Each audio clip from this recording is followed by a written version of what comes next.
Mungkin kita bisa touch sedikit sektor tower juga nih, karena kan berkaitan erat juga. Beberapa kemarin ya ada result dari Tebik udah keluar, Tower juga udah keluar, sebelumnya ada Entel juga udah keluar. Terus semuanya sih masih ada pertumbuhan, meskipun bervariasi ya, pertumbuhannya ada yang cukup signifikan, ada juga yang nggak begitu, relatif flat aja. Jadi kita ngelihat untuk sektor tower ini sendiri ada dua katalis utama sih. Yang pertama, relokasi dari tower-towernya Indosat dengan juga Tri. Jadi kan ada konsolidasi jaringan sekarang ini daripada jaringannya Tri dengan juga Indosat kan ya. Jadi pada saat mereka udah merger, ternyata nggak semua tuh tower-tower yang punya tenan Indosat dengan Tri itu di-terminate. Salah satunya nggak semua di-terminate.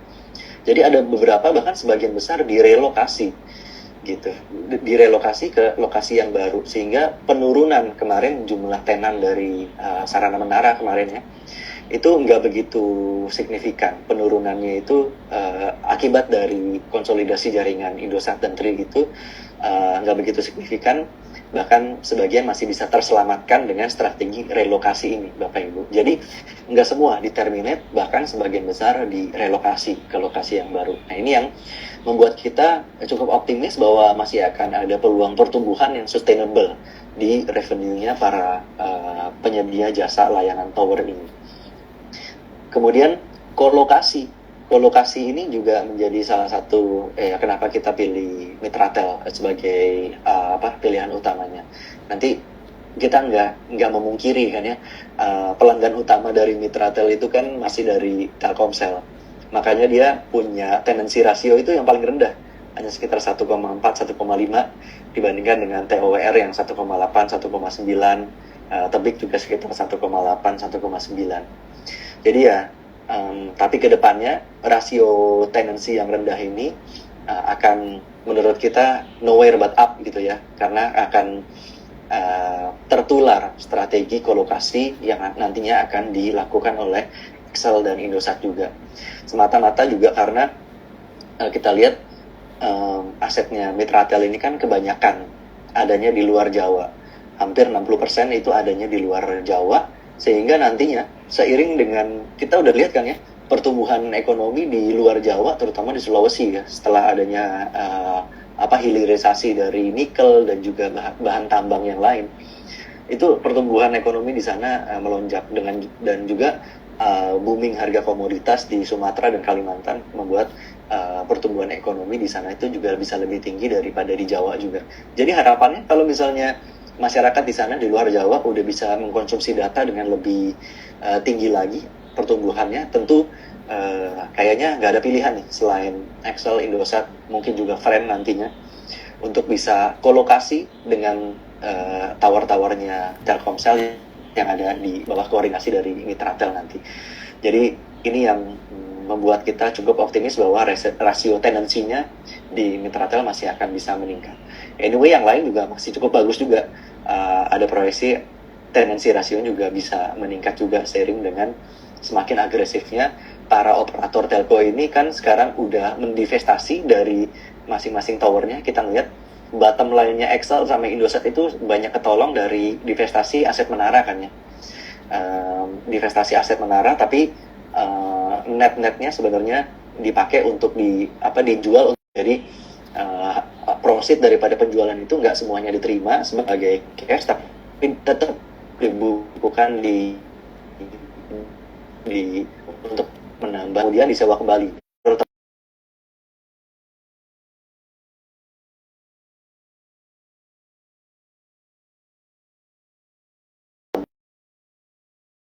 Mata nantinya ke para penyedia tower, penyedia layanan penyewaan menara tower, yaitu Tower dan Tebik. Jadi ini juga yang menyebabkan kita masih cukup relatif optimis lah untuk sektor tower ini masih akan bisa terakselerasi pertumbuhan revenue-nya. Entel di sini meskipun secara EV/EBITDA mungkin bukan yang paling murah ya, bahkan mungkin yang paling mahal, tapi kita lihat hampir sama nih dengan grupnya, dia punya net gearing ratio yang paling rendah, hanya sekitar 33% aja. dibandingkan dengan TOR yang udah sekitar 309%, lebih dari 309%, dan Tebik yang lebih dari 224%. Tenancy ratio memang yang masih paling rendah. Itu juga mungkin yang menyebabkan dia diskon. EV per tower, kalau kita ingat mungkin di sektor semen gitu ada hitungan EV per ton kapasitas produksi, ataupun di sektor batubara ada hitungan EV dibandingkan dengan reserve-nya atau resource-nya. Ya, kalau di tower kita juga pakai matriks valuasi EV per tower. EV itu enterprise value, dihitung dari market cap ditambah dengan hutang bersihnya. Hutang itu diperhitungkan juga sebagai nilai perusahaan, karena banyak juga hutang yang terdaftar di pasar juga kan, dalam bentuk obligasi yang floating di IDX ataupun juga di bursa lain di luar, sehingga itu menambah nilai perusahaan. EV per tower hanya sekitar 2 miliar aja MTEL dibandingkan TOR yang 3 miliar, dan Tebik juga lebih dari 3 miliar juga. EV per tenan juga hanya sekitar 1,4 miliar dibanding 1,7-1,8 miliar TOR dan Tebik. Jadi ini juga membuat kita bisa melihat MTEL untuk kategori value stock. Value stock meskipun EV EBITDA-nya lebih tinggi ya dibanding yang lain, tapi somehow bisa menjadi value stock juga kalau kita melihat rasio EV per tower sama EV per tenannya.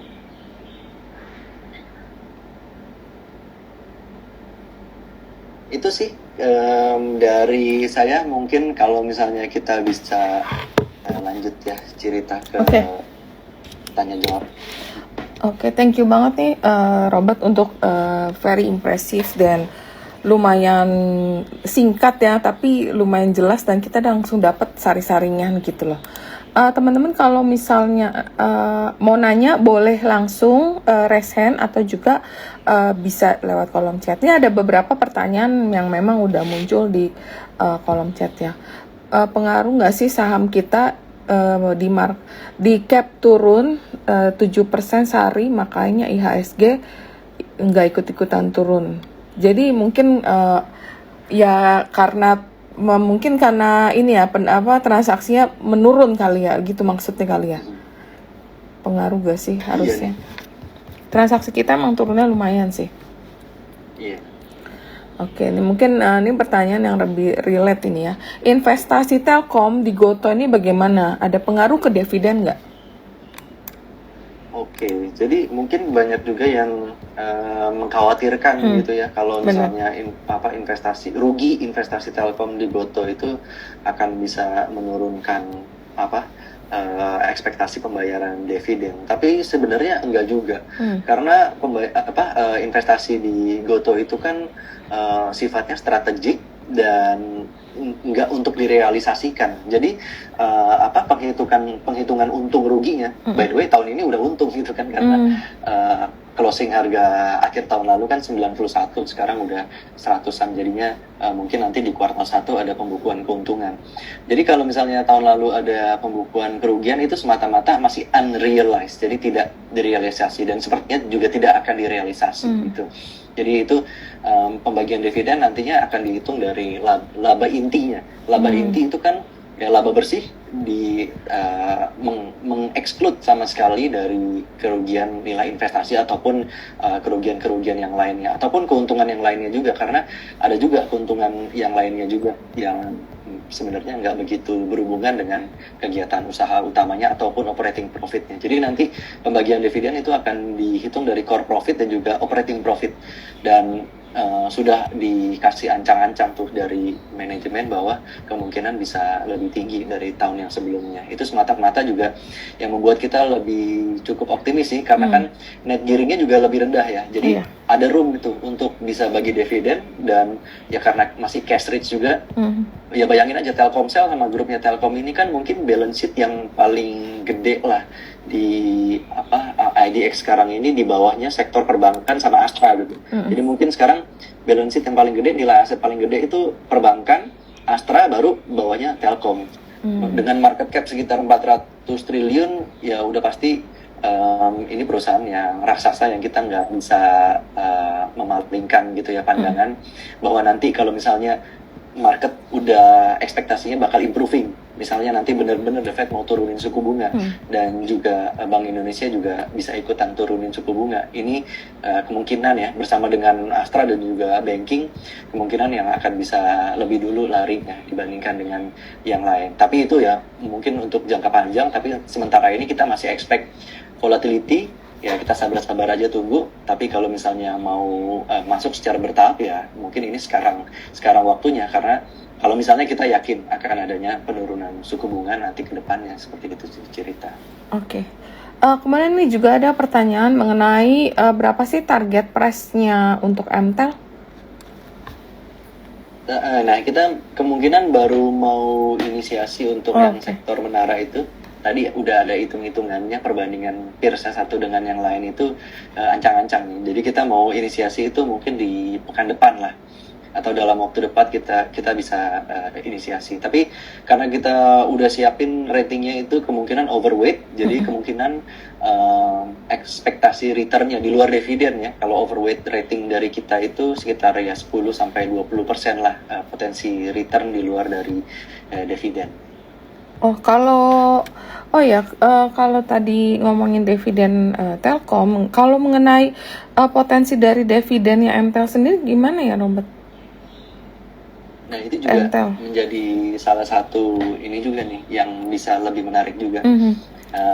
Jumlah pastinya berapa mungkin nanti harus dicek dulu, tapi kurang lebih hampir sama dengan induknya. Kalau kita ngeliat kecenderungannya kemarin ya, misalnya saham-saham yang ada di grup besar, UNTR bagi dividen cukup besar, kemudian Astra juga bagi dividen cukup besar. Jadi kan ada flow-nya tuh. Astra nungguin dulu pembagian dividen dari UNTR, baru dia bisa bagiin dividen yang besar juga. Nah ini sama nih, kemungkinan Telkom bisa bagi dividen yang cukup besar setelah nantinya MTEL juga berkomitmen untuk bagi cukup besar juga. Rasionya kemungkinan bisa lebih dari 60% dari laba bersihnya. Jadi ya mungkin nanti hitung-hitung aja sendiri dulu di aplikasi RTI, mungkin bisa lihat ya EPS-nya berapa dikali 60 atau 70%, ya kemungkinan dividen per share-nya segitu. Mungkin bisa dihitung sendiri juga. Kalau dividennya Telkom, dividen payout ratio-nya tahun sebelumnya kan 2019-2020 kan sekitar 80% ya. Yang 2021 tuh 59,99. Yang tahun 2022 itu kira-kira berapa ya Pak ya? Nah, itu juga yang masih belum diumumkan, tapi dari ancang-ancangnya manajemen sudah berkomitmen katanya akan lebih tinggi. Jadi ya kita misalnya expect aja sekitar 70, 75, 80% gitu. Ya itu most likely ya bakal ada di kisaran rentang segitu. Oke. Kemudian nih ada pertanyaan, bagaimana kalau induknya XL mau melego portfolio di luar negeri? Apa ada sentimen negatif untuk saham XL-nya? Harusnya enggak ya? Ini justru sebenarnya bisa sentimen positif juga untuk XL Indonesianya, karena kan sebenarnya meskipun secara induknya itu ada keterkaitan, tapi kan secara PT XL Axiata Tbk-nya sendiri nggak ada keterkaitan hubungan secara langsung dengan bisnis yang di luar negeri tadi gitu, nggak ada kontribusi pendapatan. Beda kalau misalnya SNGR gitu ya, kan dia punya anak usaha di Vietnam kan ya, tapi kalau XL ini kan grupnya aja, dia punya usaha di Sri Lanka, di mana-mana di Asia Selatan, tapi nggak ada hubungannya dengan PT XL Tbk. Malah sebaliknya, kalau misalnya ada keuntungan dari penjualan asetnya Axiata di luar, si grup Axiata ini ada kemungkinan bisa juga nambahin modal juga kan ke XL Indonesia gitu misalnya. Mungkin di market di Sri Lanka atau di Kamboja atau di mana gitu nggak begitu semenarik yang ada di Indonesia, sehingga dijual lah gitu, sehingga nanti keuntungannya kita expect ditanamin lagi di Indonesia karena pertumbuhannya di sini lebih lukratif itu kan bisa aja. Jadi justru ini menjadi sentimen, seharusnya sih menjadi sentimen yang lebih positif untuk XL Indonesia. Oke, ini ada sedikit pertanyaan yang sebenarnya nggak terlalu relate dengan sektor ini, tapi ya mungkin kita boleh juga ya. Ini kayak ada nggak sih hubungan antara investasi asing di Indonesia dengan batalnya FIFA U20 di Indonesia? Harusnya nggak mungkin ya. Jadi kalau sebenarnya investasi asing memang banyak turun ini di Indonesia karena ya itu semata-mata karena kan sebenarnya global liquidity juga udah much lower gitu ya dibandingkan dengan sebelumnya. Pada saat The Fed naikin suku bunga sangat agresif, udah pasti liquidity ketarik. Dan yang paling ketarik tentu pasti di Indonesia yang apa ya, tingkat kedalaman pasarnya sebenarnya kita harus akui nggak cukup dalam gitu. Baru sekarang ini ada instrumen derivatif yang turunan, tapi kan yang belum cukup juga untuk bisa membuat tingkat kedalaman dari pasarnya itu ya liquidity gitu misalnya, dibandingkan dengan Hong Kong ataupun China ya kalah jauh Indonesia. Sehingga investor asing mungkin lebih prefer ke sana dulu gitu daripada ke Indonesia. Jadi ini sih yang menurut kita masih harus diimprove ya dari market kita, tapi ya sebenarnya buat investor asing juga, buat investor domestik, lokal, retail ini kita jadi front runner gitu, memanfaatkan sebelum nanti liquidity udah improving ya kita masuk duluan lah dari sekarang. Karena nanti kalau liquidity udah improving pasti udah menjadi mainannya investor gede asing terutama. Oke. Ini kemudian juga ada pertanyaan, friend bagaimana sih ke depan, potensi ke depannya? Terus dia nanya juga mengenai laporan keuangannya. Nah, ini kan friend mungkin kita nggak bahas dikesampingkan sementara, ya sementara aja kita kesampingkan karena lagi ada masalah dengan good corporate governance-nya. Kan kalau misalnya good corporate governance-nya, mungkin anak usahanya ya, di anak usahanya itu ada salah satu direktur yang terkena kasus belakangan ini. Jadi ya mungkin kita kesampingkan dulu karena kan masalah good corporate governance ini cukup penting untuk ya investor asing juga gitu ya. Jadi itu yang menjadi faktor diskon lah salah satunya yang terbesar sekarang ini. Selain juga ya mungkin kalau kita perbandingkan leverage-nya juga cukup tinggi juga, mungkin lebih tinggi dari Indosat dan Excel. Jadi itu yang sementara ini aja membuat friend itu menjadi less appealing, menjadi kurang menarik. Ya kita tunggulah bagaimana serangkaian usaha dari perseroan. Kalau misalnya udah ada improvement juga kita pasti akan lirik juga, pasti akan lihat juga. Laporan keuangannya kayak gimana sih yang kemarin? Kayaknya kurang. Laporan keuangan iya belum terbit sih yang Desember ya. Mungkin yang terakhir itu September juga agak kurang bagus. Ya mungkin juga karena size-nya yang masih kecil, kemudian juga ya tadi kan ya jaringan yang dimiliki relatif belum bisa cukup bersaing, sehingga akselerasi daripada ARPU dan juga jumlah usernya itu masih lebih kalah gitu ya dibandingkan dengan kompetitornya yang lain, peersnya yang lain.